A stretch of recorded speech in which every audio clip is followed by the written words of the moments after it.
Good morning दोस्तों।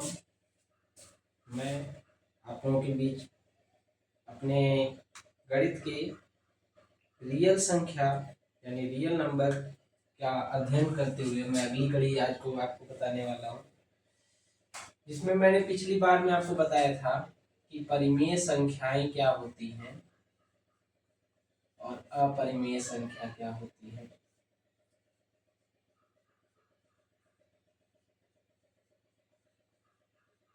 वे संख्याएं जिन्हें p/q के रूप में लिख सकते हैं जहाँ q जीरो ना हो एंड p और q दोनों पूर्णांक हो या पूर्ण संख्या हो, वे संख्याएं परिमेय संख्या कहलाती हैं। और जिन्हें इन रूपों में नहीं लिख सकते हम p/q के रूप में, उसे अपरिमेय संख्या कहते हैं। आज हम कुछ एग्जाम्पल समझेंगे जिसमें मैं बताऊंगा आपको कि किस तरीके से हम ये पहचान सकते हैं कि कोई संख्या एक परिमेय संख्या है या अपरिमेय संख्या है। और परिमेय संख्या में मैंने जो दो तरीके बताए थे आपको, जिसमें टर्मिनेटिंग होता है एक, और एक होता है जिसमें कोई चीज़ें रिपीट करती हैं, कोई एक क्रम रिपीट होता है बार बार, तो उसे भी परिमेय संख्या कहते हैं। और अगर ऐसा दोनों नहीं हो रहा है तो वह अपरिमेय संख्या होता है। तो इसके कुछ एग्जाम्पल समझेंगे और अच्छे से आपको बताया जाएगा,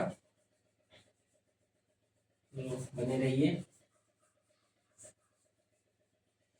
जैसे हम एक एग्जाम्पल समझते हैं कि एग्जाम्पल नंबर 1, एक संख्या है 0.3259। अब हमको ये पता है कि यह 4 अंकों के बाद यह संख्या जो है आगे नहीं लिखी गई है। इसका मतलब क्या है कि यह एक टर्मिनेटिंग नंबर है, जिसमें यह 4 अंकों के बाद यह संख्या खत्म हो चुकी है। इसके बारे में मैं पिछली क्लास में भी बता चुका हूँ आप लोगों को। आज हम लोग परिमेय संख्या में जो दो प्रकार हैं, इन्हें पहचानने की विधि बताएंगे। जो परिमेय संख्या है, उस परिमेय संख्या और दूसरी अपरिमेय संख्या थी। तो परिमेय संख्या में हमने दो विधि पढ़ी थी, एक था टर्मिनेटिंग और दूसरा था रिपीटिंग। जो रिपीट करते हैं उसे भी परिमेय संख्या मानते हैं, जो टर्मिनेट होते हैं उन्हें भी परिमेय संख्या। तो आज हम लोग समझेंगे कि कौन सी संख्याएं टर्मिनेटिंग होंगी, कौन सी संख्याएं रिपीटिंग होंगी, यह समझने की कोशिश करेंगे विदाउट एक्चुअल डिवीजन, अर्थात बिना भाग दिए भी हम लोग यह ज्ञात कर सकते हैं कि कोई संख्या टर्मिनेटिंग है या रिपीटिंग। तो यह हम कैसे प्राप्त करेंगे? तो सबसे पहले हम क्या करेंगे, उसे फ्रैक्शन के रूप में लिख देंगे। जैसे एग्जाम्पल 3/75, इसे एग्जाम्पल है ये 3/75।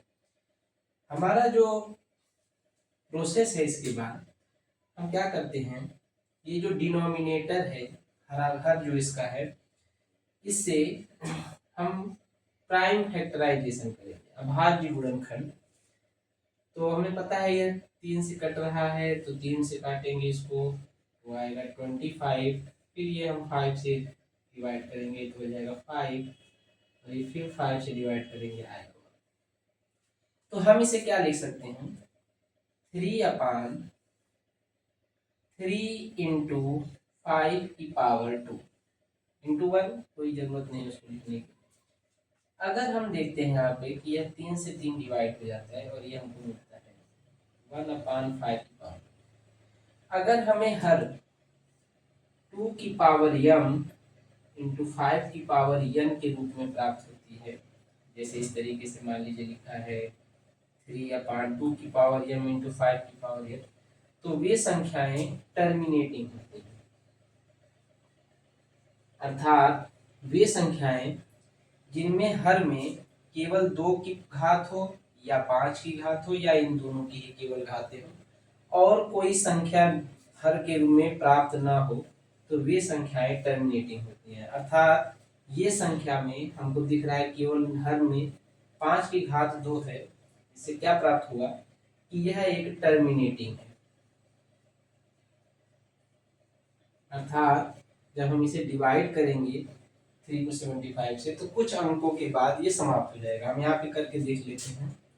अगर हम 3 को 75 से डिवाइड करते हैं तो हमको पता है पहले नहीं आएगा, ये 0 पॉइंट करेंगे 30, अभी भी नहीं गए हम 0, अगला डिजिट बता देंगे। इसमें 75 का मल्टीप्लाई करेंगे इसमें तो ये आएगा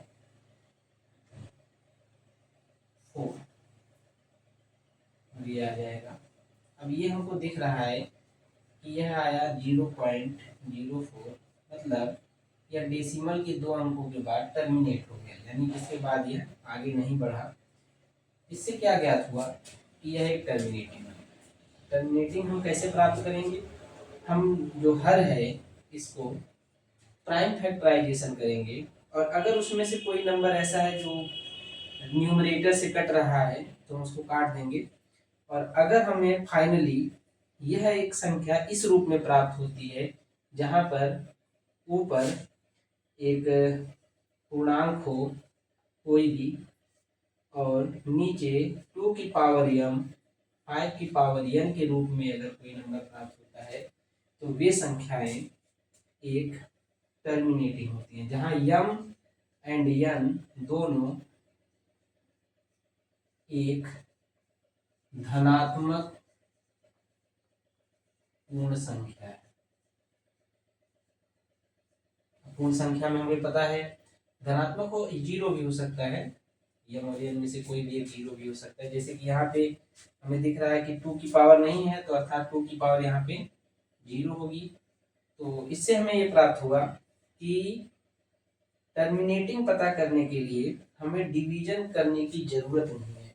हम बिना डिवीजन किए भी यह प्राप्त कर सकते हैं कि कोई संख्या रिपीटिंग होगी या टर्मिनेटिंग होगी।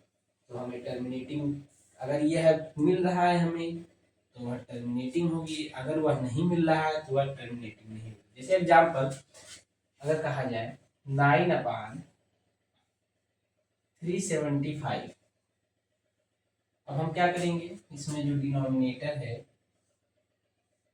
इसका प्राइम फैक्टराइजेशन कर देंगे।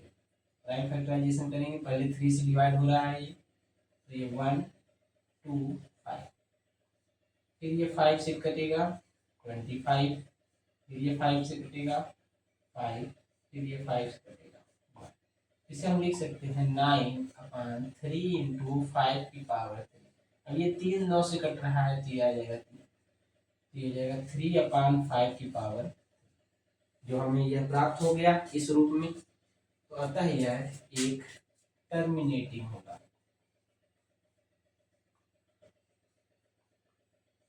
टर्मिनेटिंग होगा।